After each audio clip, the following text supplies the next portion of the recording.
Hello, welcome to video 1E. The title of this video is Equations for Lines. We're going to go through a bunch of stuff in this video, but I think it's all review, so this should be bringing back some memories for you. Okay, this is a very important topic for calculus though. So, first we're going to talk about slope. I'm going to remind you, how do you find slope between 2 points, especially if they're in a graph here? Well, if you remember, slope is the ratio of rise to run. So to find slope, we find the rise between the 2 points and divide that by the run. And this symbol here, m parentheses a comma b, just means the slope between a and b. Alright, so here's a and b. And when we do this with a graph, we take a vertical step and a horizontal step. On this vertical step, that's the change in y.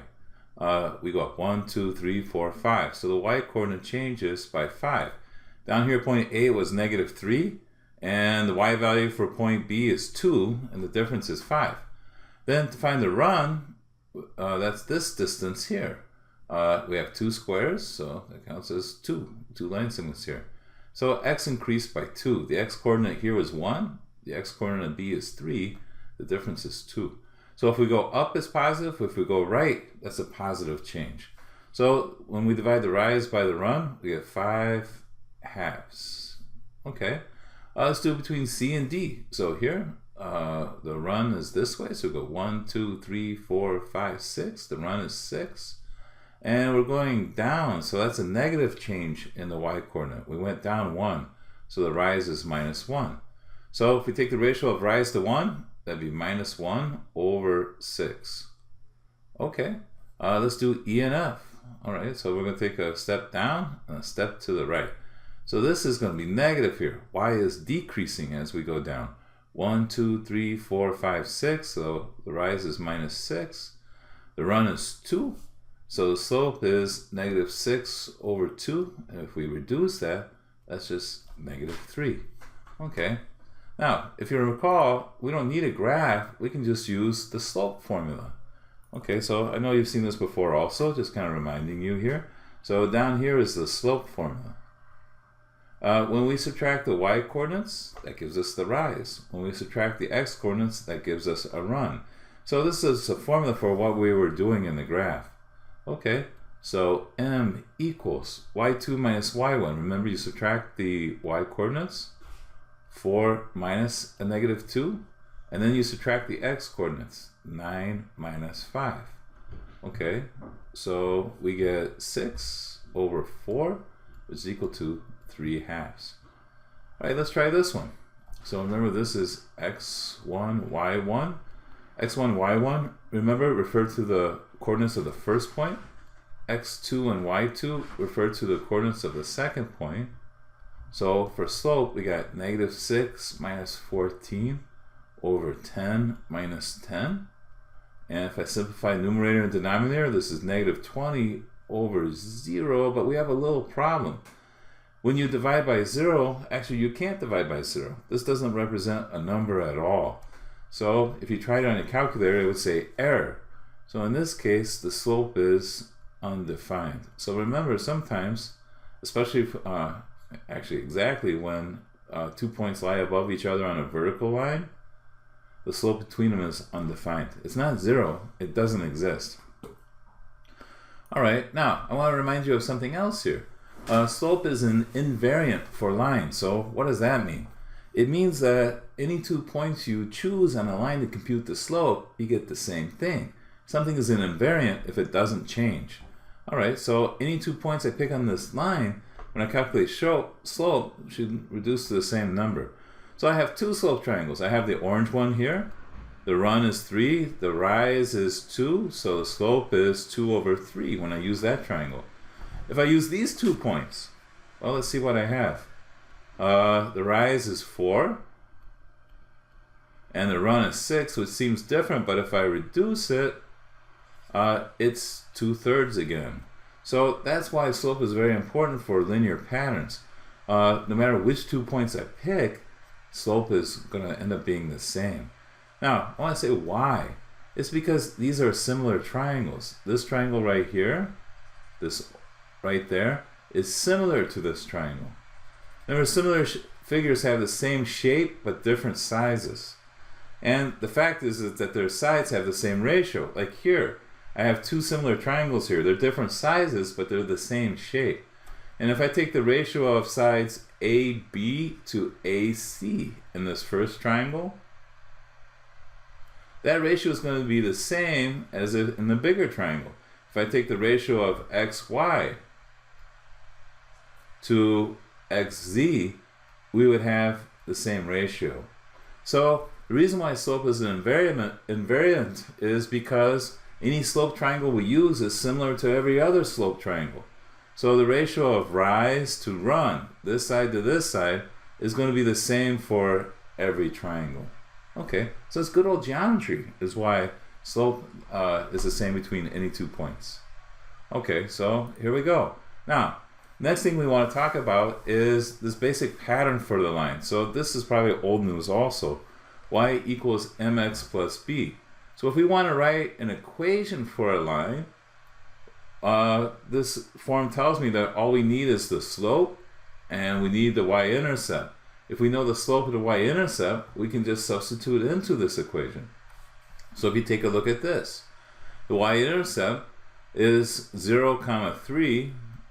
That's the y-intercept. Remember, this is b. The actual y-coordinate where it crosses is what we refer to as b. The slope, if you look, goes over 4, down 1, is negative 1/4. So I have two things I need to find the equation of the line. So now we can write it. Y equals mx plus b. So if we substitute what we have y equals negative 1/4 x plus 3. That's an equation for the line. If you put in x equals 4, we should get 2. Sure enough, negative 1/4 times 4 is negative 1 plus 3 is 2. So this is an equation that describes this line, the relationship between x and y. Let's take a look at this table here. Here we're given 4 points. Well, we can use 2 of them to find the slope. So I'll use these 2 points. That one, and why won't we use that one? It really doesn't matter. It shouldn't matter which 2 points I use if it's a linear pattern. So 17 minus 9 divided by 4 minus 0 is 8 over 4, which is 2. Okay, I need the y-intercept, but conveniently, it's right here in the table. When x is 0, y is 9. That is the y-intercept, so I know b is 9. So now we can write the equation. Y equals mx plus b. So y would be 2x plus 9. That's an equation for this table. Let's try it out. If I put in 6, 2 times 6 is 12, plus 9 is 21. It works. If I put in 2, 2 times 2 is 4, plus 9 is 13. Yeah, every point in that table works, and every point on that line will work in that equation. Now, I want to remind you of something. If we're given the coordinates of 2 points, that's all we really need to know to find the equation. And we had a technique for doing that. So the first step is to find m. So if we always start by finding the slope. So there should be a comma there. So m is 37 minus 19 over 4 minus 1, which is 18 over 3, which is 6. So we have the slope is 6. Now I got to figure out what the y-intercept is going to be. And there was a trick for this. So hopefully you remember this. You put into the equation y equals mx plus b what we know so far. So far we know m. So we have y equals 6x plus b. Now we use either one of the points to help us find b. So when I put in 1 for x, I'm supposed to get 19 for y. So I'll put in 19 for y.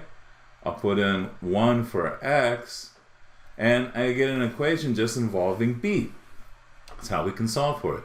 6 times 1 is 6. If I subtract that from both sides, I get b equals 13. So we put in the slope, we substitute a point, we can figure out what b is, and now we have the two things we need. So y equals mx plus b. Well, m was 6 and b was 13, so we're done. That's an equation for the line that goes through those 2 points. And if you want to check it, just plug those points in. They should work. Alright, now, we're getting there. I know we're covering a lot of ground, but I want to discuss, where does this pattern come from? So often teachers just say, here, use y equals mx plus b, but why is this an equation for a line? And well, it's related to the fact, like we mentioned earlier, that the slope between any 2 points on the line is always the same. So suppose this line has slope m, okay? And we see it has its y-intercept at 0b. So we're going to write a general formula for any point xy that's on the line. All right, so again, m is the slope, b is the y-intercept. We want to write an equation for any point on the line. This represents any point anywhere on the line, x, y. So what's the relationship between x and y if it's on the line? All right, well, this point is going to be helpful to know. The x-coordinate of this point right here is the same as the x-coordinate of that point. And the y-coordinate of this point is the same as the y-coordinate of the y-intercept, which is b. All right, now, if I'm going to write an expression for the slope, m equals. Well, right here, the rise is the change in y. So I'm going to take the upper y-coordinate minus the lower one. It's like y2 minus y1. I get y minus b. The run, let's write an expression for that. It's going to be x2 minus x1, or the change in x minus 0, is the length of this segment, which is x. So now I'm going to take the ratio of the rise to run. The rise is y minus b, and the run is x. If I cross multiply, or actually, let me write this here. I could cross multiply or multiply both sides by x. It's kind of the same thing. The x's cancel there, and I have mx equals y minus b. If I add b to both sides, I have y equals mx plus b. Wow, so that's where the pattern came from.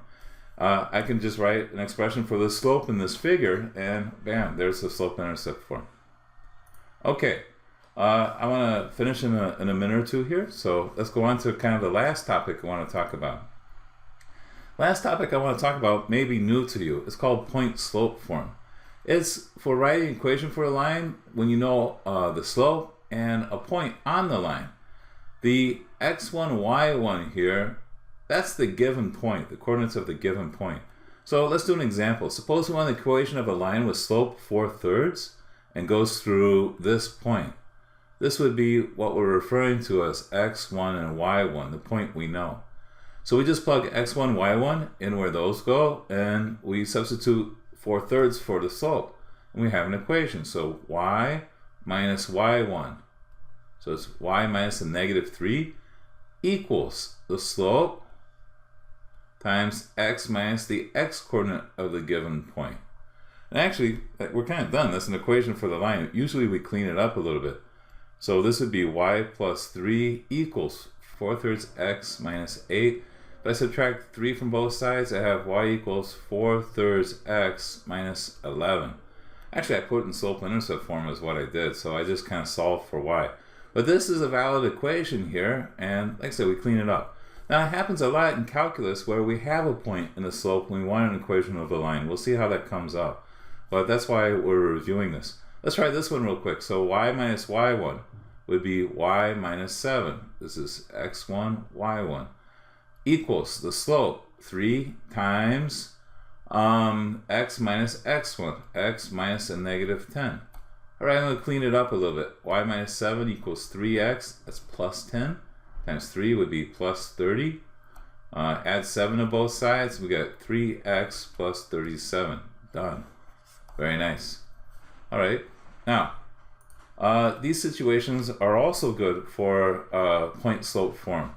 Actually, finding an equation between 2 points is a little bit easier using this form. So the first step is find the slope. M equals -17 minus 7 over -2 minus 4, which is -24 over -6, which is 4. Okay, so we have the slope. We can use either point. Let's use this one, x1, y1. Just put it in point-slope form. Y minus 7, that's y1, equals 4 times x minus 4. If you simplify, I'm going to do this quickly, you get 4x minus 16, I think minus 9. Okay, it's time for the journal assignment. So we have four quick questions here. You're going to be writing equations for these. The first one is find the slope between these 2 points. For the second one, find an equation with slope 5/2 that passes through 4/8. Might use that new point slope form. Find an equation that passes through these 2 points. You can do it either way. I showed you 2 different ways. And the following points lie on a line. Find an equation for it. So really, you just need 2 of the points, and you can do the same thing you did in number 3.